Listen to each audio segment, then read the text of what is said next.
Good afternoon students. कैसे हैं आप? ठीक है। ये जो वीडियो है ये NPO non profit organization topic के लिए बनाई गई है। ठीक है, जिसमें हम सब्सक्रिप्शन के पॉइंट को क्लियर करेंगे। ये कुछ बच्चों की स्पेशल डिमांड आई थी, उनके लिए बनाया गया है। अभी नवीनता हमें तो ये चैप्टर भी काफी बाद में करना है, पर फिर भी हमने इसको स्टार्ट कर दिया है।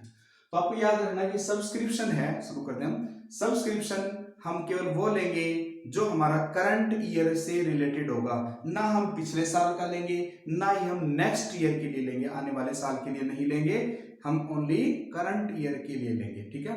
सब्सक्रिप्शन हमारी इनकम को शो करता है, सबसे हमारी इनकम को शो करता है। ठीक है। तो इनकम के लिए हमारे पास ये करंट ईयर का लेंगे, इनकम को शो करता है। मैंने इसका टेबल नहीं, ध्यान से देखिए।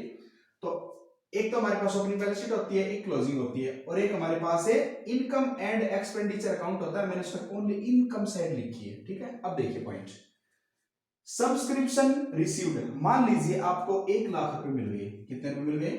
1 लाख रुपीज आपको मिले हैं। ठीक है। नेक्स्ट आपको दिया हुआ है outstanding for current year. Outstanding for current year, current year में जो पैसा आउटस्टैंडिंग है, ये इसको बोल सकते हैं कि outstanding at the end of year. Outstanding at the end of year, इसको ये ज्यादा बढ़िया रहेगा लिखना। Outstanding for the at the end of current year. Current year के एंड में जो भी पैसा है, इसका मतलब क्या है कि वो हमें मिलना बाकी है। मिलना बाकी है तो मिल जाएगा, मिल जाएगा तो हम उसको ऐड कर देंगे। ठीक है। और कहा जाएगा ये क्लोजिंग बैलेंस शीट की एसेट साइड में आ जाएगा। ठीक है। Next point, outstanding at the beginning of the year. Beginning of current year, current year की बिगिनिंग में अगर आउटस्टैंडिंग है तो क्या हुआ? बिगिनिंग आउटस्टैंडिंग, इट मींस क्या हुआ? पिछले साल का है ये। पिछले साल आउटस्टैंडिंग था, पिछले साल नहीं मिला तो इस साल मिला, मिला तो इसमें ऐड हो गया, लेकिन वो तो पिछले साल का है तो इसको हम माइनस कर देंगे। ठीक है। तो आपने याद रखना है, क्लोजिंग आउटस्टैंडिंग ऐड होता है, ओपनिंग आउटस्टैंडिंग माइनस होता है। ठीक है। और ये कहा जाएगा पिछली बैलेंस शीट में, एसेट साइड में। इसी तरह से क्लियर, पिछले वाला पिछले में, नेक्स्ट वाला अगली में। ओके। अब आ जाइए received in advance for current year. Received in advance for current year, इसको भी उसी लैंग्वेज में लिख लेते हैं, उसी तरह से रिसीव्ड इन एडवांस से, उसी तरह से लिख लेते हैं received in advance end of current year. Current year के अगर एंड में आपको एडवांस मिल गया, मान लीजिए ये साल चल रहा है, इस साल के एंड में आपको 4000 रुपए मिल गई, तो इसमें ऐड हो गए, वो मिले हुए हैं ऐड। लेकिन ये तो एडवांस में है, नेक्स्ट ईयर से रिलेटेड है, नेक्स्ट ईयर का है तो हम इसमें नहीं लेंगे इसको, तो इसको भी माइनस से कर देंगे। क्लियर। अब पॉइंट है received in advance at the end of previous year, या इसको कह सकते हो received in advance at the beginning of current year. Current year के बिगिनिंग में, साल के शुरू में जो एडवांस है, इसका मतलब पिछले साल के एंड में जो एडवांस, इसका मतलब वो इस साल से रिलेटेड है, पिछले साल के एंड में है। जैसे इस साल का एंड था, जो एडवांस में मिला वो हमें नेक्स्ट ईयर का था, इसी तरह से पिछले साल जो एडवांस में मिला होगा वो करंट ईयर का है। करंट ईयर का है तो इसका मतलब है वो इसमें ऐड होना चाहिए, जो कि पिछले साल में जो, तो इसमें ऐड कर देंगे इसको, तो इसका जो भी एडजस्टमेंट आएगा यहाँ आ जाएगा। ठीक है। अब जो रिसीव्ड इन एडवांस था वो लायबिलिटी को शो करता है करंट ईयर की, तो यहाँ आ जाएगा, ये लायबिलिटी है तो ये भी इस इधर की लायबिलिटी में आ जाएगा। ओपनिंग वाले दोनों के दोनों ओपनिंग बैलेंस शीट में आएंगे और क्लोजिंग वाले दोनों के दोनों क्लोजिंग बैलेंस शीट में आएंगे। Point clear. अब इसमें कुछ एडजस्टमेंट हो सकती है, वो मैं थोड़ा क्लियर करता हूँ। वहीं पे डाउट होता है, वहीं पे गलती होने के चांसेस रहते हैं। कैसे? देखिए, अगर केस नंबर 1, अगर आपके पास लिखा हुआ है रुपीज, एग्जांपल के लिए 1000 rupees 1000 are still pending, rupees 1000 are still pending out of या प्रीवियस ईयर। प्रीवियस ईयर का जो भी सब्सक्रिप्शन था उसमें से 1000 रुपए अब भी पेंडिंग है, तो इसका मतलब क्या करेंगे? यहाँ पे कितने मिल चुके हैं पिछले साल के बिगिनिंग है, पिछले साल के 2000 रुपए मिल चुके हैं, तो एग्जांपल के लिए यहाँ पे कितने मिलेंगे? आपको 3 मिलने चाहिए। 3000 में से 2 तो मिल चुके, चाहे इसको ना देखो, आप इसको देखो। यहाँ पे इसने कहा कि 1000 रुपए अब भी पेंडिंग है, इट मीन्स कि इस साल जो क्लोजिंग बैलेंस शीट में हम पेंडिंग दिखाएंगे उसमें 1000 रुपए ऐड करके दिखाएंगे। ठीक है। ये 5000 रुपए तो ये हो जाएंगे और 1000 रुपए ऐड करके इस तरह से टोटल 6000 रुपए हम इसमें दिखा देंगे पहले केस में। ठीक है। केस फर्स्ट के 6000 रुपए हो जाएंगे। क्लियर हुआ पॉइंट।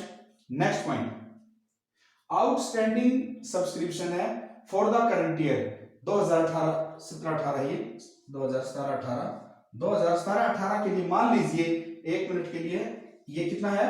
कि आउटस्टैंडिंग सब्सक्रिप्शन फॉर द, यहाँ पे ये पॉइंट इंपॉर्टेंट है, फॉर द करंट ईयर 2017-18 चल रहा है, इस साल के लिए आपको 5,000 रुपए आउटस्टैंडिंग है। ये एडजस्टमेंट में दिया हुआ है कि इस साल का आउटस्टैंडिंग 5,000 रुपए है। तो इस साल का है तो इस साल का जोड़ दो 5,000, यहाँ पे लिखा है 5,000 रुपए, ये तो 5,000 रुपए, तो यहाँ 5,000 रुपए आ जाएंगे। ठीक है, तो इसका मतलब इस तरह से आप शो कर देंगे, 1,000 रुपए को अलग से दिखा देंगे। अब ये मीनिंग क्या था बताने का, ये नेक्स्ट पॉइंट बताऊंगा उसमें क्लियर होगा। नेक्स्ट पॉइंट देखिए, सेम लैंग्वेज, आउटस्टैंडिंग सब्सक्रिप्शन या फॉर द ईयर, यहां लिखा हुआ अप टू 31 मार्च 2018 चल रहा है ना, 2018 अप टू 2018 5,000 रुपए। इसका मतलब है कि इस साल का 5,000 नहीं है, इसने कहा है टोटल 5,000 है, अब तक पेंडिंग जो है टोटल 5,000 है।